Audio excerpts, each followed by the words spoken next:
की सूक्ष्म एवं दिव्य उपस्थिति में परम पूज्य गुरुदेव की कृपा से हम लोग उनके द्वारा रचित साहित्य का स्वाध्याय कर रहे हैं। गायत्री महाविज्ञान भाग 3, जो कि आत्मा के ऊपर चढ़े हुए 5 आवरणों को अनावृत करने की साधना सिखाता है।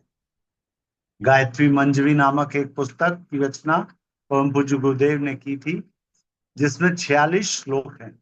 इन 46 श्लोकों में भगवान शिव और मां पार्वती के बीच का वार्तालाप है, जिस वार्तालाप में भगवान शिव मानव शरीर को उन्होंने कैसे बनाया है और उसकी जो पंचकोशीय रचना की, उन्होंने आत्मा के 5 आवरणों की रचना की, उसके अनावरण के लिए क्या क्या किया जा सकता है, ये सब गायत्री मंजरी में बताया। ये 5 कोशों में जो अन्नमय कोश, प्राणमय कोश, मनोमय कोश, विज्ञानमय कोश और आनंदमय कोश के रूप में जो ये 5 कोश हैं, अगर अनावरण कर लिया जाए, अगर हम इनको जागृत कर लें, अगर हम इनकी साधना के द्वारा इनकी शक्तियों को अर्जित कर लें, तो ये कोश हैं, खजाने हैं और अनेक रिद्धि सिद्धियां और शक्तियां इसमें भरी हैं। और अगर हमने इनको नहीं जागृत किया, अगर हमने इनको नहीं जाना, साधना के द्वारा इनको हम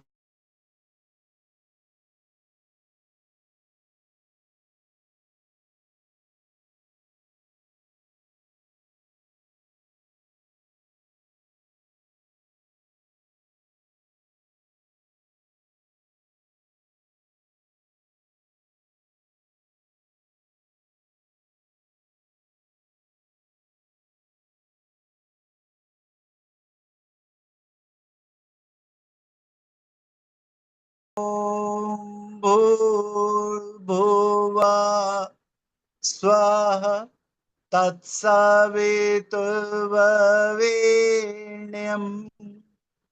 भर्गो देवस्य धीमहि धियो यो नः प्रचोदयात्।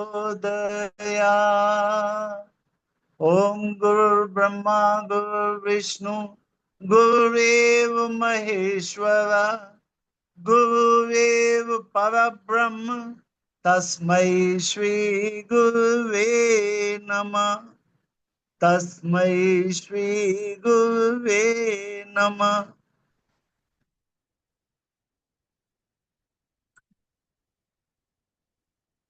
अनेक निरर्थक कल्पना प्रपंचों में उछलते कूदते फिरने की अपेक्षा आध्यात्मिक भावना की एक सीमित परिधि में भ्रमण के लिए जप का अभ्यास करने से मन एक ही दिशा में प्रवृत्त होने लगता है। मनोमय कोश की साधना के लिए हम लोग पढ़ रहे थे।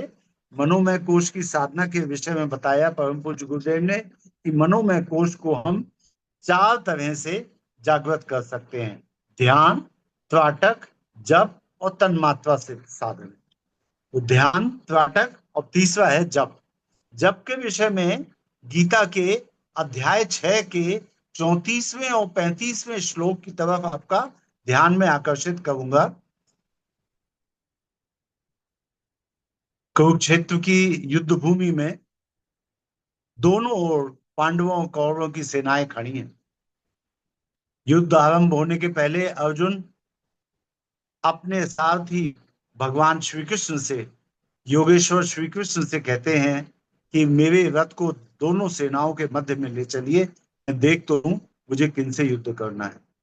कायरता से ग्रसित, मोह से ग्रसित अर्जुन जब अपना धनुष बाण रख देते हैं और कहते हैं कि स्वजनों को मार करके भूमि पाने की अपेक्षा, राज्य पाने की अपेक्षा भीख मांग करके गुजारा कर लेना ज्यादा उचित है, तो भगवान श्री कृष्ण उन्हें कर्तव्य करने की प्रेरणा देते हैं। इसी क्रम में जब वार्तालाप करते करते अध्याय 6 के 34वें श्लोक में जब अर्जुन भगवान श्री कृष्ण से कहते हैं, चंचलम ही मनः कृष्ण प्रमाथि बलवत दृढ़म तस्याहम निग्रहम मन्ये वायुर्विव सुदुष्करम।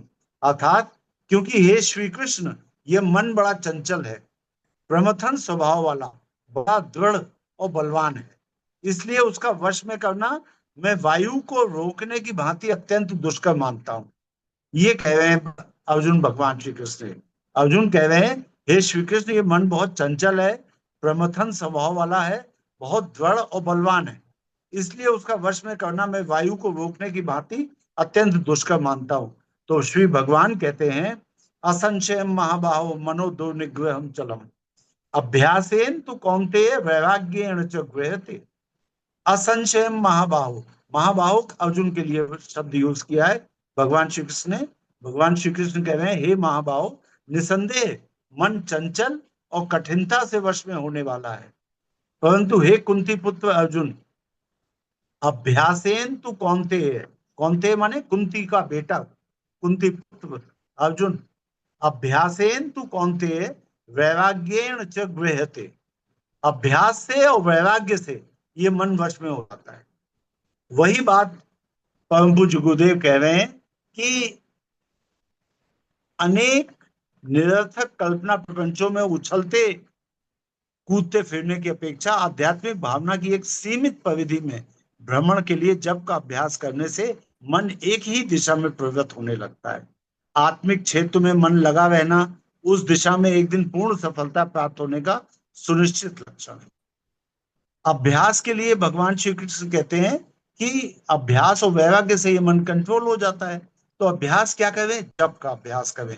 लेकिन गीता के अध्याय 12 के 12वें श्लोक में भगवान श्री कृष्ण ने एक बात और कही है, बिना मर्म के जाने अभ्यास से ज्ञान श्रेष्ठ है, और ज्ञान से ध्यान श्रेष्ठ है, और ध्यान से श्रेष्ठ है कर्म फल के त्याग। बिना मर्म के जाने अभ्यास करने से ज्ञान श्रेष्ठ है, ज्ञान से ध्यान श्रेष्ठ है, और ध्यान से भी ज्यादा श्रेष्ठ है जो भी आप कर्म कर रहे हैं उस कर्म के फल की इच्छा मत करिए, कर्म फल का त्याग कर दीजिए। हम काम कर्तव्य की तरह से, आप एक पिता हैं, बच्चों को पालने का काम कर रहे हैं क्योंकि ये आपका कर्तव्य है। आप मोह से ग्रसित होकर के वही काम मत करिए। काम करने में इंटेंशन अपनी बदलिए।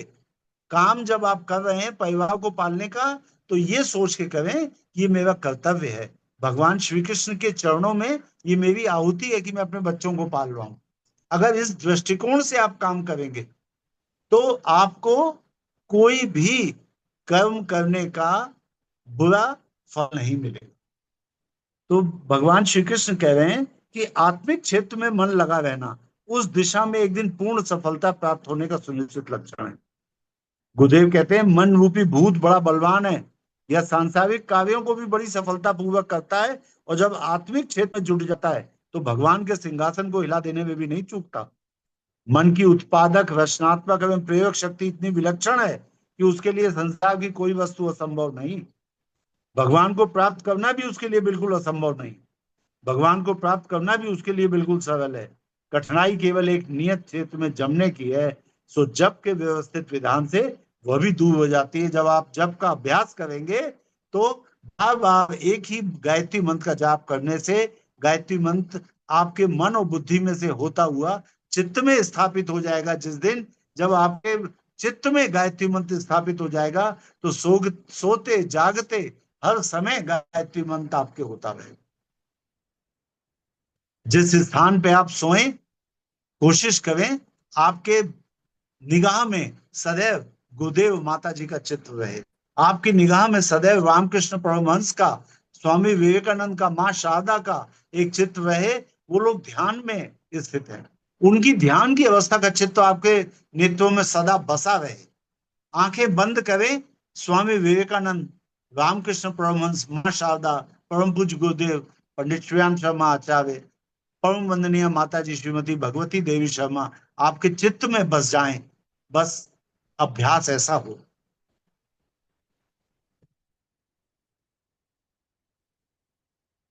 हमारा मन कैसा ही उच्छृंखल क्यों ना हो, पर जब उसको बार बार किसी भावना पर केंद्रित किया जाता रहेगा तो कोई कारण नहीं कि कालांतर में उसी प्रकार का न बनने लगे। लगातार प्रयत्न करने से सर्कस में खेल दिखाने वाले बंदर, सिंह, बाघ, रीछ जैसे उद्दंड जानवर मालिक की मर्जी पे काम करने लगते हैं, उसके इशारे पे नाचते हैं। तो कोई कारण नहीं कि चंचल और कुमारगामी मन को वश में करके इच्छानुवर्ती ना बनाया जा सके। पहलवान लोग नित्य प्रति अपनी नियत मर्यादा में दंड बैठक आदि करते हैं। उनकी इस क्रिया पद्धति से उनका शरीर दिन दिन हष्ट पुष्ट होता जाता है और एक दिन वे अच्छे पहलवान बन जाते हैं। नित्य का जप एक आध्यात्मिक व्यायाम है जिससे आध्यात्मिक स्वास्थ्य को सुदृढ़ और सूक्ष्म शरीर को बलवान बनाने में महत्वपूर्ण सहायता मिलती है। एक एक बूंद जमा करने से घड़ा भर जाता है। चींटी एक एक दाना ले जाकर अपने बिलों में मनो अनाज जमा कर लेती है। एक एक अक्षर पढ़ने से थोड़े दिनों में विद्वान बना जा सकता है। एक एक कदम चलने से लंबी मंजिल पार हो जाती है। एक एक पैसा जोड़ने से खजाने जमा हो जाते हैं। एक एक तिनका मिलने से मजबूत रस्सी बन जाती है। जप में भी वही होता है। माला का एक एक दाना फेरने से बहुत जमा हो जाता है। इसलिए योग ग्रंथों में जप को यज्ञ बताया गया है। उसकी बड़ी महिमा गाई है और आत्म मार्ग पर चलने की इच्छा करने वाले पथिक के लिए जप करने का कर्तव्य आवश्यक रूप से निर्धारित किया गया है।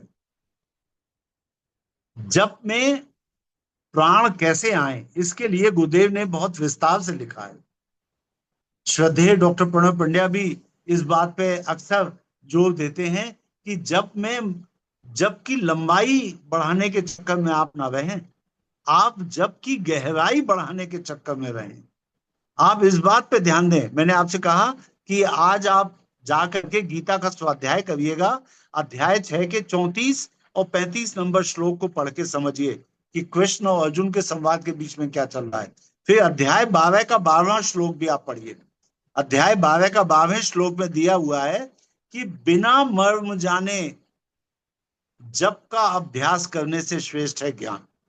तो यहाँ पे एक शब्द उन्होंने कहा, बिना मर्म जाने, यानी जब आप जप का अभ्यास करें तो आपको सारा मर्म पता होना चाहिए गायत्री मंत्र का। गायत्री मंत्र का अर्थ क्या है? गायत्री मंत्र आपने विधिवत परम पूज्य गुरुदेव से दीक्षा लेकर के प्राप्त किया हो, अर्थात आपको जप का पूरा फायदा मिले, और हो सके तो चाहे 5 मिनट 8 मिनट करें, लेकिन परम पूज्य गुरुदेव पंडित श्रीराम शर्मा आचार्य की आवाज से अपनी आवाज मिलाते हुए जप करें। मैं एक लिंक आज आपको डालूंगा जिसमें परम पूज्य गुरुदेव की वाणी में आपको बताया जाएगा कि पूज्य गुरुदेव 4 वाणियों में गायत्री मंत्र बोलते हैं, और जब आप उनकी आवाज में अपनी आवाज मिला देंगे तो एक बार आप गायत्री मंत्र बोलेंगे और उसका प्रभाव इतना होगा जो आपके द्वारा 1000 बार गायत्री मंत्र बोलने से होता। अर्थात गुरुदेव की आवाज को अपनी आवाज में मिला देने से 1000 गुना उसकी शक्ति बढ़ जाएगी। ये लिंक आज मैं आपको डाल दूंगा, समय निकाल के आप लोग जरूर सुनिएगा। और अध्याय 12 गीता का 12वें अध्याय का 12वां श्लोक आप जरूर समझिएगा। उसकी पहली लाइन का मतलब ही ये है, बिना मर्म को जाने जप का अभ्यास करने से ज्ञान श्रेष्ठ है, ज्ञान से ध्यान श्रेष्ठ है, और ध्यान से कर्म फल का त्याग श्रेष्ठ है। कर्म फल का त्याग करने से तत्काल परम शांति मिलती है। कोई वेट नहीं करना पड़ता कि आज जब करने 6 जन्मों के बाद आपको मोक्ष मिलेगा। आप कर्म फल का त्याग करें, तत्काल परम शांति आपको मिलती है। भगवान श्री कृष्ण के मुख से निकला है ये, उनका आश्वासन है। आदरणीय डॉक्टर साहब, एक बार डॉक्टर साहब ने यानी कि प्रणव पंड्या जी ने इसी विषय में जी, कहा था श्रद्धेय कि डॉक्टर साहब ने, हाँ इसी विषय में कहा था कि माला की काउंट के चक्कर में पढ़ने से कहीं कुछ नहीं होगा। एक एक शब्द, हाँ जैसे पहला शब्द बोला ओम, तो आप तब तक उसमें रुके रहिए, उसमें घूमते रहिए, उसको पूरा महसूस कर लीजिए कि ओम मतलब परमात्मा, वो ईश्वर। और एक शब्द में हाँ मतलब आगे तब बढ़िए जब एक में आप अंतःकरण में ये पूरा जान लें, मान लें कि मैंने ईश्वर को याद किया। और उसके ऐसे ऐसे करके उन्होंने पूरा बिल्कुल बताया बिल्कुल कि जब हम कहें कि भू भुआ स्व, तो तीनों लोकों में मतलब उसकी स्मृति पूरे मन में बना लें, तब आगे बढ़े। बिल्कुल। जी जी जी, बहुत बिल्कुल सुंदर और युधिष्ठिर को बहुत अच्छा फॉलो उन्होंने। करिए, प्रहलाद को फॉलो करिए। गुरुदेव बाबा कहते हैं युधिष्ठिर की तरह से बनो, सत्यम वद। ये जब तक पूरे चित्त में नहीं जम जाएगा तब तक आगे का पाठ नहीं पढ़ूंगा। प्रहलाद को फॉलो करिए, राम राम राम। जब तक ये मेरे अंतःकरण में लिख नहीं जाएगा कि राम ही पूरे संसार में एक तत्व की बात है, जानने योग्य बात है, और नारायण के अतिरिक्त मुझे और किसी को नहीं जानना, ऐसे बनने की कोशिश कीजिए। आप अपने घर में चित्र भी लगाएं, खास तौर से अपने बिस्तर के आसपास, तो ऐसे व्यक्तित्व के चित्र लगाएं। श्रद्धेय पंड्या जी को मैं सुना था आज, तो उन्होंने कहा कि मैं इंग्लैंड गया तो एक गायत्री परिवार के कार्यकर्ता ने अपने घर में रुकाया, तो उनके पास छोटे बच्चे भी थे। उन्होंने सोने के लिए छोटे बच्चों का कमरा था, तो उस बच्चे ने अपने पूरे कमरे की दीवारों पे माइकल जैक्सन और वो कोई लड़ाई लड़ने वाले हीरो और इन सब की ढिशुम ढिशुम करती हुई फोटो लगा रख।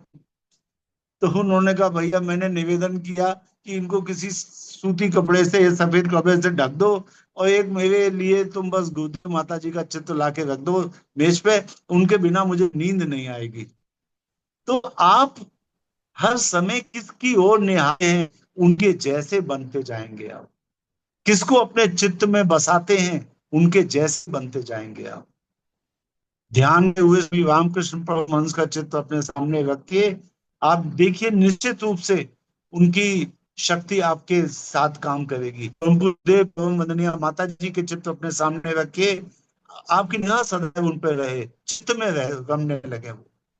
रामायण पढ़िए, भगवान श्री राम जब धनुष भंग के पहले एक बार एक वाटिका में भ्रमण के लिए गए हुए थे, माता सीता वहां पे आई।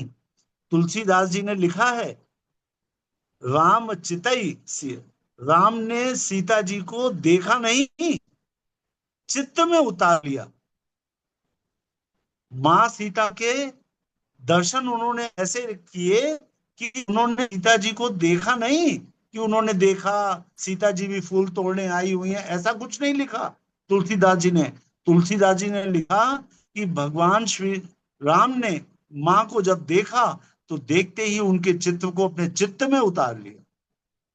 ऐसा आपका भाव रहना चाहिए कि हर समय आपके चित्त में परम पूज्य गुरुदेव पंडित श्री राम शर्मा आचार्य, परम वंदनीय जी श्रीमती भगवती देवी शर्मा निवास करें।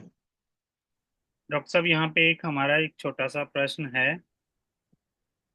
इसी से हाँ संबंधित हमारा एक प्रश्न है कि जैसे हम लोग शांति कुंज में देखते हैं, हाँ, सभी कमरों में गुरुदेव माता जी की तस्वीर रहती है। हम लोग अपने घर में अच्छी अच्छी जगह इसीलिए मंदिर में या हॉल में लगाते हैं, लेकिन बेडरूम के लिए एक बार किसी सज्जन ने कहा था, क्योंकि वहां पे पति पत्नी आपस में कमरे में रहते हैं और बहुत सारी उनके बीच की क्रियाएं होती हैं, तो ऐसी स्थिति में किसी पुण्य आत्मा का मतलब तस्वीर नहीं लगानी चाहिए। तो यही हमारा प्रश्न है कि अभी आपने कहा कि हमको हर स्थान पे, यानी कि हमारी आंखें खुले तो गुरुदेव को देखते हुए या बंद हो तो मैक्सिमम, तो क्या आपका मतलब इस में क्या मार्गदर्शन होगा? चलिए इसके बारे में हम लोग डिस्कस करेंगे एक बार अच्छे से, ठीक है। अभी आगे बढ़ते हैं, मैं कई लोगों से इस बारे में डिस्कस करूंगा फिर आपसे बात करूंगा, ठीक है। हमारा मन कैसा ही उच्छृंखल क्यों ना हो, पर जब उसको बार बार किसी भावना पर केंद्रित किया जाता रहेगा तो कोई कारण नहीं कि कालांतर में उसी प्रकार का न बनने लगे।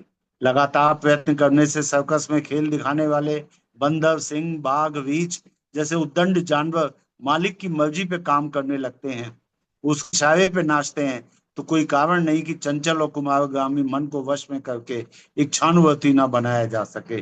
पहलवान लोग नित्य प्रति अपनी नियत मर्यादा मर्यादा में दंड बैठक आदि करते हैं। उनकी इस क्रिया पद्धति से उनका शरीर दिन दिन हष्ट पुष्ट होता जाता है और एक दिन वे अच्छे पहलवान बन जाते हैं। नित्य का जप एक आध्यात्मिक व्यायाम है, जिससे आध्यात्मिक स्वास्थ्य को सुदृढ़ और सूक्ष्म शरीर को बलवान बनाने में महत्वपूर्ण सहायता मिलती है। एक एक बूंद जमा करने से घड़ा भर जाता है। चींटी एक एक दाना ले जाकर अपने बिलों में मनो अनाज जमा कर लेती है।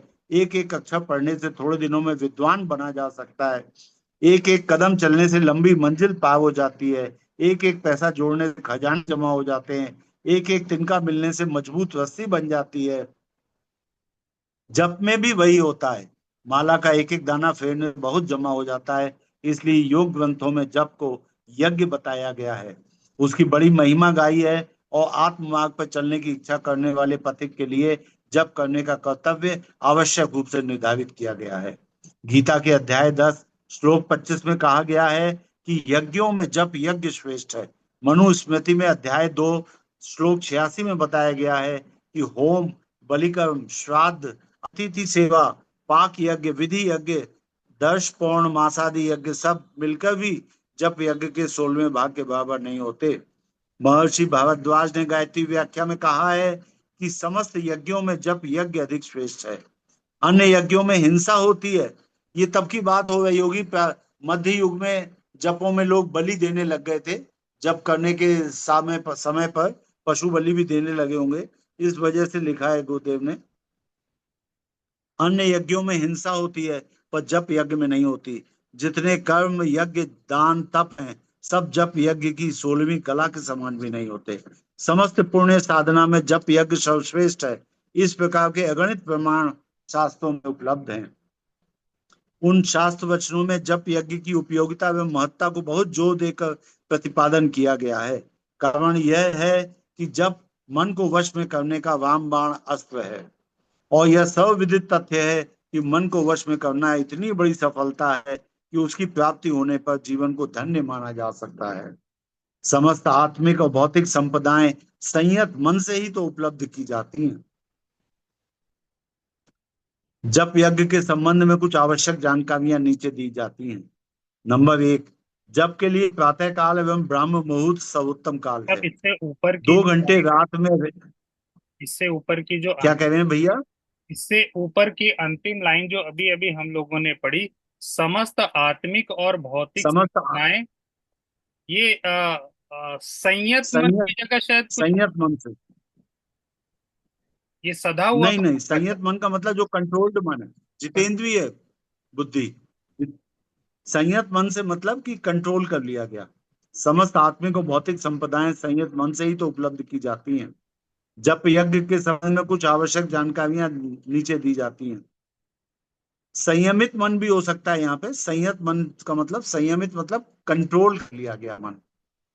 जप यज्ञ के संबंध में कुछ आवश्यक जानकारियां नीचे दी जाती हैं। नंबर 1, जप के लिए प्रातः काल एवं ब्रह्म मुहूर्त सर्वोत्तम काल है। 2 घंटे रात में रहने से सूर्योदय तक ब्रह्म मुहूर्त कहलाता है।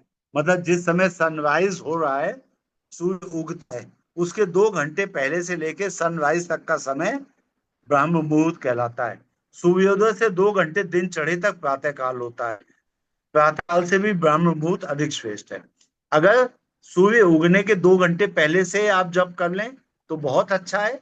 अगर नहीं कर सकते तो प्रातः काल अर्थात सूर्य उगने के 2 घंटे बाद तक। जप के लिए पवित्र एकांत स्थान चुनना चाहिए। मंदिर, तीर्थ, बगीचा, जलाशय आदि एकांत के शुद्ध स्थान जप के लिए अधिक उपयुक्त हैं। घर में करना हो तो भी ऐसी जगह चुननी चाहिए जहां अधिक खटपट ना हो। संध्या को जप करना हो तो सूर्य अस्त से 1 घंटा उपरांत तक जप कर लेना चाहिए। अगर शाम के समय जप करें आप तो सूर्य के अस्त होने के बाद 1 घंटे तक आप जप कर सकते हैं। प्रातः काल के 2 घंटे और सायंकाल का 1 घंटा, इन 3 घंटों को छोड़कर रात्रि के अन्य भागों में गायत्री मंत्र नहीं जपा जाता। ये एक खास बात गुरुदेव ने बताई है कि सूर्योदय से 2 घंटे पहले जप कर सकते हैं और सूर्यास्त के 1 घंटे बाद तक जप कर सकते हैं। जप के लिए शुद्ध शरीर और शुद्ध वस्त्रों से बैठना चाहिए। जप के लिए नहा धो करके शुद्ध शरीर और शुद्ध वस्त्रों से बैठना चाहिए। साधारणतः स्नान द्वारा ही शरीर की शुद्धि होती है, पर किसी विवशता, ऋतु प्रतिकूलता या अस्वस्थता की दशा में मुंह धोकर या गीले कपड़े से शरीर पहुंचकर भी चलाया जा सकता है।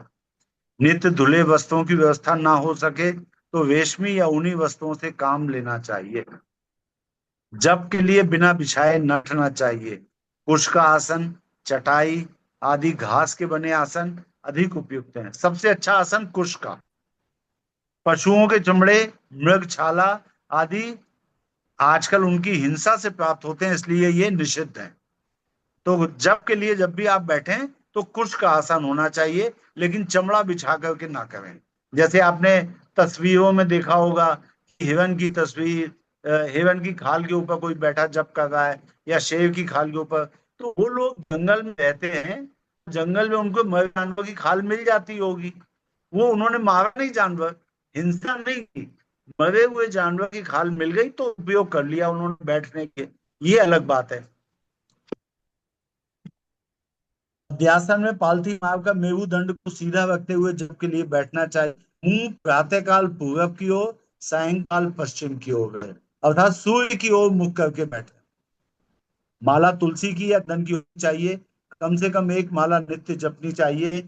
माला पर जहां बहुत आदमियों की दृष्टि पड़ती हो वहां हाथ को कपड़े से या गौमुखी से ढक लेना चाहिए। माला जपते समय सुमेरु, माला के बीच में जो सबसे बड़ा एक केंद्रीय दाना होता है, उभरा हुआ होता है, कई बार मोटा दाना होता है, तो सुमेरु का उल्लंघन ना करें। माला जपते समय सुमेरु, माला प्रारंभ का सबसे बड़ा केंद्रीय दाने का उल्लंघन न करना चाहिए। एक माला पूरी करके उसे मस्तिष्क तथा नेत्रों से लगाकर पीछे की तरफ उल्टा ही वापस कर लेना चाहिए। इस प्रकार माला पूरी होने पर हर बार उलट कर ही नया आरंभ करना चाहिए। लंबे सफर में स्वयं रोगी हो जाने पर, किसी रोगी की सेवा में संलग्न होने पर, जन्म मृत्यु का सूतक लग जाने पर स्नान आदि पवित्रताओं की सुविधा नहीं रहती। ऐसी दशा में मानसिक जप चालू रखना चाहिए। मानसिक जप बिस्तर पर पड़े पड़े, रास्ता या किसी भी पवित्र अपवित्र दशा में किया जा सकता है। गुरुदेव कह रहे हैं अगर आप मुंह से बोल नहीं रहे हैं, मानसिक जप कर रहे हैं, तो आप बीमारी की अवस्था में भी कर सकते हैं, चलते फिरते भी कर सकते हैं।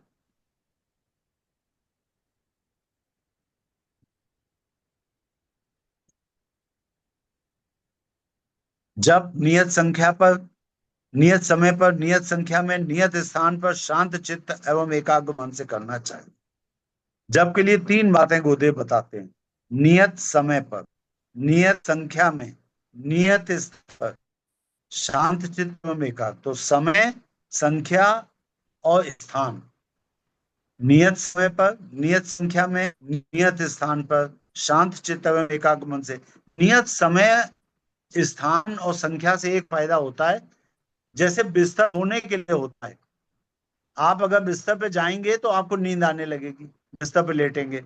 अगर नियत स्थान पे जप करेंगे तो उस स्थान बैठते ही आपके मन में वो संस्कार जागृत होंगे कि यहाँ बैठ के हम जप करते हैं, तो यहाँ पे जप करने लग जाएं आप। जब नियत समय पर, नियत संख्या में, नियत स्थान पर शांत चित्त एवं एकाग्र मन से करना चाहिए। पास में जल से भरा पात्र होना चाहिए। या तो जलाशय के पास आप बैठ के करें, अर्थात नदी के पास, तालाब के पास कहीं बैठ के करें, या आप अपने सामने एक जल से भरा हुआ पात्र रख लीजिए। आचमन के पश्चात जप आरंभ करना चाहिए। किसी दिन अनिवार्य कारण से जप स्थगित करना पड़े तो दूसरे दिन प्रायश्चित स्वरूप एक माला अधिक जपनी चाहिए। जप इस प्रकार करना चाहिए कि कंठ से ध्वनि होती रहे, होंठ हिलते रहें, परंतु समीप बैठा हुआ मनुष्य भी स्पष्ट रूप से मंत्र को सुन ना सके। मल मूत्र त्याग या किसी अनिवार्य कार्य के लिए साधना के बीच में ही उठना पड़े तो शुद्ध जल से साफ होकर तब दोबारा बैठना चाहिए। जब काल में यथासंभव मौन रहना उचित है। कोई बात कहना आवश्यक हो तो इशारे से कह देनी चाहिए। जप के समय मस्तिष्क के मध्य भाग में इष्ट देव का प्रकाश ज्योति का ध्यान करते रहना चाहिए। साधक का आहार तथा व्यवहार सात्विक होना चाहिए। शारीरिक एवं मानसिक दोषों से बचने का यथासंभव पूरा प्रयत्न करना चाहिए। सात्विक आहार के लिए जिनको फॉलो कर सकें जो लोग, तो जौ की रोटी, गाय का दूध और मूंग की दाल या अरहर की दाल, ये चीजें सात्विक हैं। जौ की रोटी, गाय का दूध, गाय के दूध से बना दही और मूंग की दाल या अरहर की दाल, ये सात्विक है। अगर सब्जी खाएं तो लौकी तरोई की हरी सब्जी जिसमें ज्यादा घी तेल मिर्च मसाला ना हो, सिंपल, तो ये सात्विक भोजन आपको ध्यान लगाने में सहायता करेगा। जब के समय मस्तिष्क के मध्य भाग में इष्ट देव का प्रकाश ज्योति का ध्यान करते रहना चाहिए। साधक का आहार तथा व्यवहार सात्विक होना चाहिए। शारीरिक एवं मानसिक दोषों से बचने का यथासंभव पूरा प्रयत्न करना चाहिए। जप के लिए गायत्री मंत्र सर्वश्रेष्ठ है। गुरु द्वारा ग्रहण किया हुआ मंत्र ही सफल होता है। स्वेच्छा पूर्वक मनचाही विधि से मनचाहा मंत्र जपने से विशेष लाभ नहीं होता। इसलिए अपनी स्थिति के अनुकूल आवश्यक विधान किसी अनुभवी पथ प्रदर्शक से मालूम कर लेना चाहिए। उपयुक्त नियमों के आधार पर किया हुआ गायत्री जप मन को वश में करने एवं मनोमय कोश को सुविकसित करने में बड़ा महत्वपूर्ण सिद्ध होता है। आज के लिए इतना ही। शेष हम लोग तन्मात्रा साधन अगले दिन से पढ़ेंगे। तन्मात्रा के बारे में आपको बस एक लाइन बता दूं कि जो पांच तत्व होते हैं जिनसे ये सृष्टि बनी है, उन पांच तत्वों की जो सूक्ष्म शक्तियां हैं, वो जब हम इंद्रियों के द्वारा अनुभव करते हैं, तो इंद्रिय जन्य जो अनुभव है, अनुभूति है, इंद्रियों के द्वारा जो पांच तत्वों की अनुभूति है, उसको तन्मात्रा कहते हैं। तो तन्मात्रा साधन एक चौथा पॉइंट है मनोमय कोश के जागरण में। आज के लिए इतना ही। शेष कल पढ़ेंगे। सभी को डॉक्टर साहब प्रणाम। प्रणाम। डॉक्टर प्रणाम। डॉक्टर प्रणाम साहब, भैया। एक एक 2 मिनट में एक छोटा सा मैं अपना संस्मरण बताना चाहता हूँ साहब। हाँ बताइए आपकी भैया, बात है बताइए। अपने आस पास जो है वो गुरुदेव के चित्र या अच्छे महापुरुषों के चित्र लगाने चाहिए। तो हाँ काफी पहले की बात है, जब मैं सर्विस में था तो मुझे रांची भेजा गया एक इंक्वायरी के लिए। हाँ तो ये विजिलेंस की इंक्वायरी थी। अच्छा, हाँ मैं अकेला ही था, कोई नहीं था मेरे साथ में। और रांची उस हाँ। समय ये वो झारखंड नहीं बना था, बिहार में ही था रांची। मैं बिहार का हिस्सा था। बाहर गई था। और बड़ा वैसा, हाँ मतलब है तो शहर तो ठीक ठाक था, लेकिन वो आसपास बड़ा जंगल टाइप का ऐसा मतलब वो इलाका है। हाँ, बहुत ही डेवलप्ड नहीं था। जी जी जी जी। तो मैं वहां पहुंचा, होटल में पहुंचा, तो वो जिसके अगेंस्ट इंक्वायरी थी उसको पता नहीं कैसे पता चल गया, वो होटल में आ गया। अच्छा। हाँ, अब मैं वहाँ इतने बड़े बाहर शहर में इतना दूर अकेला। तो मेरा एक ऐसी आदत है कि मैं जब भी सफर में कहीं जाता हूँ तो अखंड ज्योति मेरे साथ जरूर रहती है।